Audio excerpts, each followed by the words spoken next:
first NABH accredited hospital in Thrissur.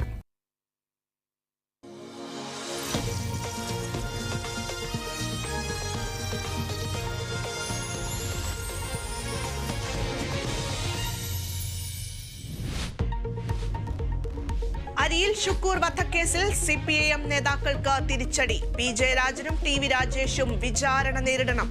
വിടുതൽ ഹർജികൾ CBI കോടതി തള്ളി. ഇരുവർക്കുമെതിരെ ചുമത്തിയത് ഗൂഢാലോചന കുറ്റം. ഹേമ കമ്മിറ്റി റിപ്പോർട്ടിലെ 20-ലധികം മൊഴികൾ അതീവ ഗൗരവമുള്ളതെന്ന പ്രത്യേക അന്വേഷണ സംഘം. ഭൂരിപക്ഷം പേരുടെയും മൊഴികൾ 10 ദിവസത്തിനുള്ളിൽ രേഖപ്പെടുത്തും. നിയമ നടപടി തുടരാൻ ആഗ്രഹിക്കുന്നവരുടെ മൊഴിയിൽ കേസെടുക്കും. മുകേഷിനെതിരെ ലൈംഗികാരോപണം ഉന്നയിച്ച നടിക്കെതിരെ ഗുരുതര പരാതി. ഹോട്ടലിൽ എത്തിച്ച് കാഴ്ചവെക്കാൻ ശ്രമിച്ചെന്ന ആരോപണവുമായി നടിയുടെ ബന്ധുവായ യുവതി. DGPക്കും മുഖ്യമന്ത്രിക്കും പരാതി നൽകി. പ്രത്യേക സംഘം അന്വേഷിക്കും. ADGP അജിത് കുമാറിനെ മാറ്റണമെന്ന ആവശ്യത്തിൽ ഉറച്ച CPI. അജിത് കുമാർ ഇടതുപക്ഷ നിലപാടിന് കളങ്കമെന്ന ജനയുഗത്തിൽ CPI നേതാവ് പ്രകാശ് ബാബുവിന്റെ ലേഖനം.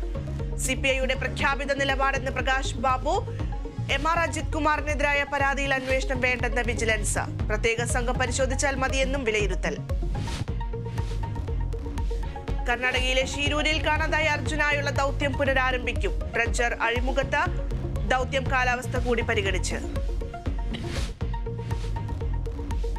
ലെബനനിലെ ഹിസ്ബുള്ള കേന്ദ്രങ്ങളിൽ വീണ്ടും സ്ഫോടനം. വോക്കി ടോക്കികൾ പൊട്ടിത്തെറിച്ച് 20 പേർ കൊല്ലപ്പെട്ടു. 450 പേർക്ക് പരിക്ക്. പിന്നിൽ ഇസ്രായേലെന്ന് ഹിസ്ബുള്ള.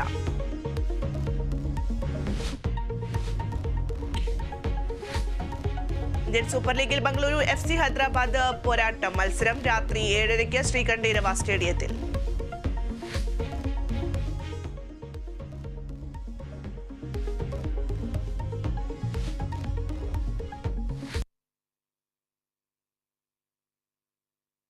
കണ്ണൂർ തളിപ്പറമ്പിലെ MSF നേതാവായിരുന്ന അരിയിൽ ഷുക്കൂർ വധക്കേസിൽ CPIM നേതാക്കളായ P. ജയരാജനും TV രാജേഷും നൽകിയ വിടുതൽ ഹർജി തള്ളി.